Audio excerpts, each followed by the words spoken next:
Today I'm going to talk about countermeasures. So as survivors, we carry a lot of shame and guilt, and often have even shifted our view of ourself and our identity based on behaviors and things that happened while we were in abusive relationships or toxic and abusive situations or environments. Survivors become shocked at how the relationship dismantles the core identity. And then we're often left asking ourselves the question, like, who am I? Who have I become? I never realized that these things were in me. I didn't think I was capable of such things. And it's important to know that abusive relationships are literally psychological warfare. And that's a fact. And when you're engaged in psychological warfare, it's going to cause you to act out of character. And these are called countermeasures. So survivors attempt various countermeasures as this type of relationship is mind altering. And sometimes we try to teach, help, show, model, or shame the abuser into seeing the error of their ways. Or sometimes we do things to get our needs met. Or sometimes we do things to sort of even the playing field or seek revenge or justice. And we act sometimes in ugly ways. We do things that we normally wouldn't do. And then we're left feeling like, well, I'm just like them. I'm just like him, or I'm just like her. I must belong here. I'm actively participating. And furthermore, I just did A, B, C, and D. And so therefore, I must be abusive too, or I must be a narcissist too. But it's important to know that we've all done things that are not indicative of our true nature. Because of the extreme circumstances that we were enduring. And chronic stress and being traumatized. Also, when we are trauma bonded to an abusive person, it's a very addictive situation for a lot of people. They become addicted to the abusive cycle, neurobiologically speaking. And that is going to make us become someone different in that setting. It's going to make us act different and do things that we're not proud of, that later on, when we're out of the relationship and we're trying to heal and move forward, we continue to beat ourselves up for those behaviors or for the things that went on. And it's just not helpful. There's no good that comes of that. And so it's time to forgive yourself for those things, or it's time to look at them and call them what they are, which is acts of defiance, countermeasures, revenge, seeking justice, finding balance, getting your needs met. It's not that you did bad things, it's that you were in a bad environment with a bad person, and they were doing bad things to you, and you had to do something to stay sane. And so examples of countermeasures, some of them are funny. We've heard a lot of stories in our SNAP series. When we get to this part in the program, people will share their countermeasures, and some of them are heartbreaking.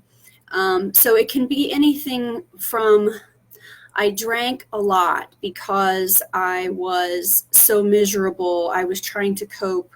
Or I started using heroin. He was a user, so I just started using with him.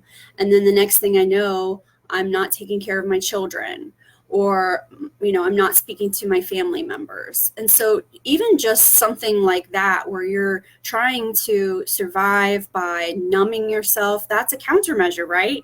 So you were doing that for a reason.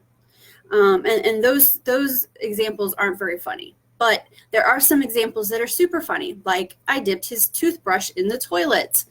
I've heard one, and this lady has given me permission to tell people about this, but he was moving away, and she was helping him pack, and she packed in a backpack of his that he probably wouldn't find for quite a while, some pieces of dog poop.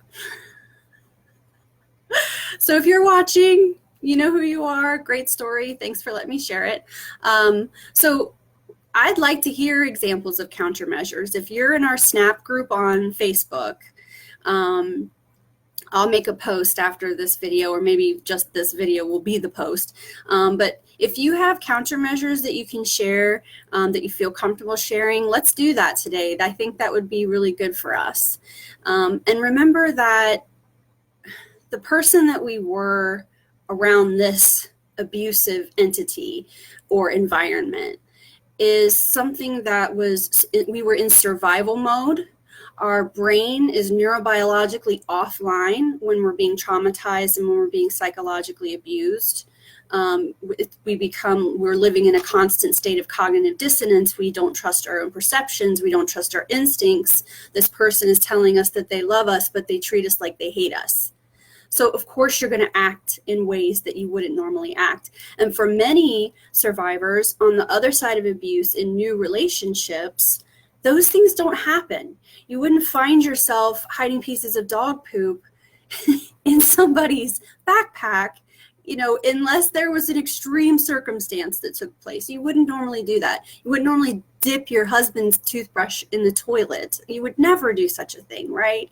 But for some reason, when we are being brutalized mentally, and for some of us physically, we have to do something, even if no one ever knows about it, to make ourselves feel like, haha, take that, or maybe this will show them.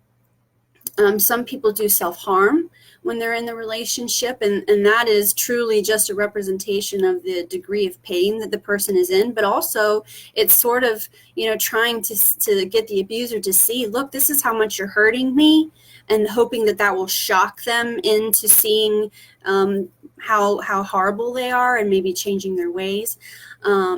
Some people will strike up online relationships that are, that would be considered, cheating, maybe not physically, but just when someone is nice to you after you've been treated like crap for years, it feels so good.